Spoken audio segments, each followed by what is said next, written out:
Good morning, YouTube. Well, it's morning for me. Big day today. I'm getting a game off my wanted list. It actually popped up at the video game store, sadly enough. I usually like to try to come across those games like at flea markets or privately, but nonetheless it's there and I want it. So I have a bag of games that I wanted to trade in, so I thought I'd share them with you real quickly before I left. Recently found an extra $2.99 Mario All-Stars. Found a Super Mario World, paid $3.99 for that back in the day. Mortal Kombat. Oddly enough, this is selling for like $20. Star Wars Episode 1 Racer, Mario 64, Mario Kart 64. $3.99 for that one. Super Punch-Out! Recently came across an boxed version of that game. And I have like 4 of these kicking around my house here. Game Genie for the Nintendo. This is obviously the worst conditioned one of all the ones I have. And We Love Katamari. Also, I'm going to try to get my The Guy game here resurfaced. It's not working. Sensor Bar and I tried to play it the other day and it didn't work, so off to the video game store.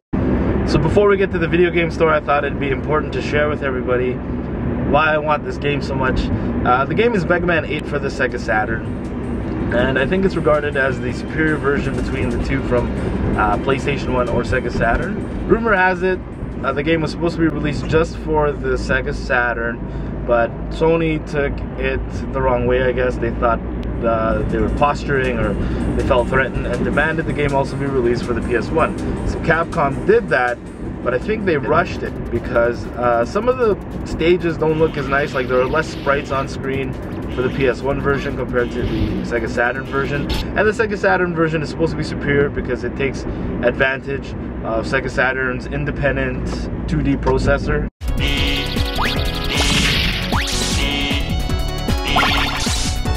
I think most importantly enough, the Sega Saturn version had 2 extra playable boss battles that aren't on the PS1 version.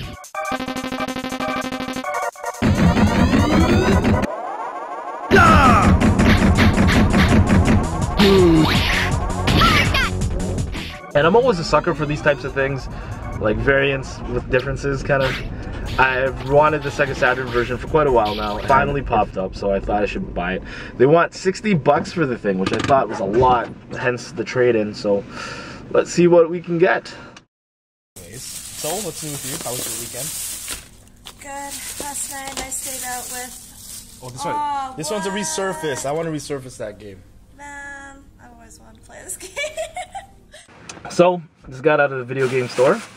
And I'm sitting in the parking lot trying not to look like an idiot, but picked up basically with the games I got, I think she told me I got like $58 in trade-in plus my 10%. Got Megaman 8, the Collector Anniversary Edition. Super happy to have that. I got my Guy game resurfaced, hopefully that works. They didn't take the Game Genie, they only take it with the book. And with the leftover money I picked up Time Gal for the Sega CD. It is 20 bucks. Hey, good looking. I got pretty much paid $7 for everything in cash. And there's a Street Fighter 2 Alpha on the Sega Saturn. Don't know if I want it or not, but I think I'm gonna pick it up. Overall, that was a pretty fun trip to the video game store. I got the games that I wanted and I met some interesting people. I want to do a quick shout out to Michelle. She actually spotted me from YouTube, which is really cool. Stopped by and said hello. So very nice to meet you.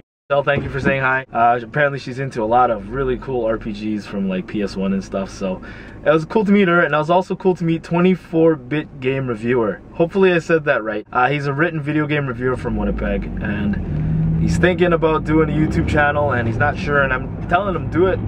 You know, it's a really nice community we have on YouTube for video game, especially retro video gamers. And not a lot of people from Canada, let alone Manitoba, doing it, so totally. Thank you, Alex. Awesome visit today. Got some really wicked games.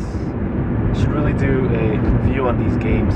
I got Time Gal out of impulse because I had an extra $11 to spend. Looks pretty interesting. I've only heard things about it. I've actually never looked into it, so it was totally a blind buy, I guess you could say.